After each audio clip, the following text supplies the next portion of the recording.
Drawing implied forms. Step 1. Secure your forms to a piece of graph paper. Step 2. Use the negative space to plot how far apart your forms will be.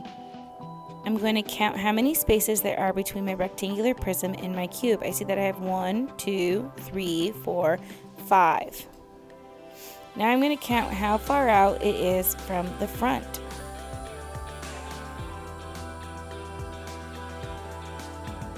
Creating a negative space here so I can see where this edge is and how it comes out and relates to the cube.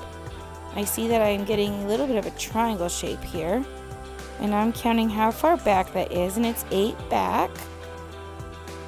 Now I'm going to come out at an angle on the cube, and I can see that there's this little bit of a triangle here. That's going to help me plan it out when I draw it on my graph paper. So I'm going to go ahead and draw the line in.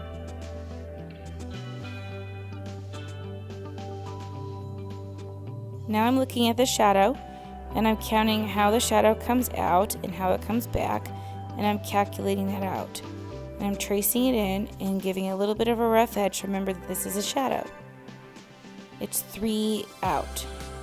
So now I'm looking over here at the cylinder, and I'm looking at how far the rectangular prism is from the cylinder, and I'm seeing that I have 2 3-ish squares. One's cut off. I'm seeing how it comes back and makes this little bit of a triangle in the negative space.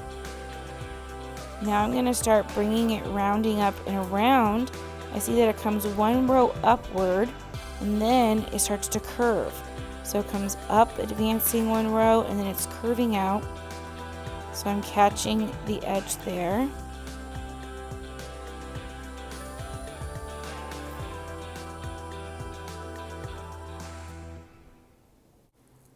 Step 3. Planning out my rough sketch.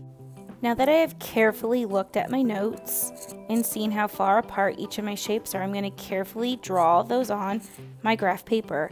My graph paper is going to help me plan and plot it out because it's exactly the same dimensions as what I taped my prisms down onto.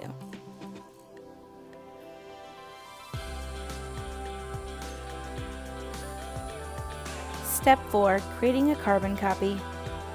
Firmly apply the pressure at the side of your pencil. Step 5. Carefully trace to transfer your drawing.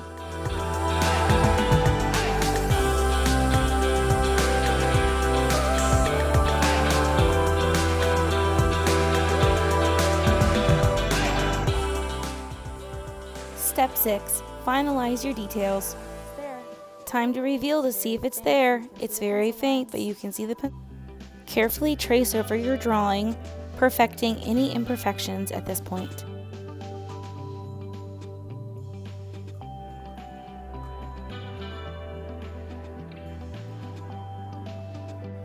I am choosing to use oil pastels to neatly color in my design. I am carefully applying where the value is taking place to make my forms look like they are on the paper. I am being very careful to not smear the oil pastels. You do not have to use oil pastels. You can use colored pencils, you can use your pencil, any of the methods that we have used so far.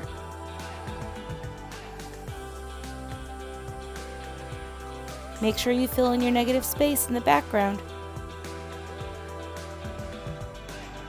The final reveal. Carefully color in your designs.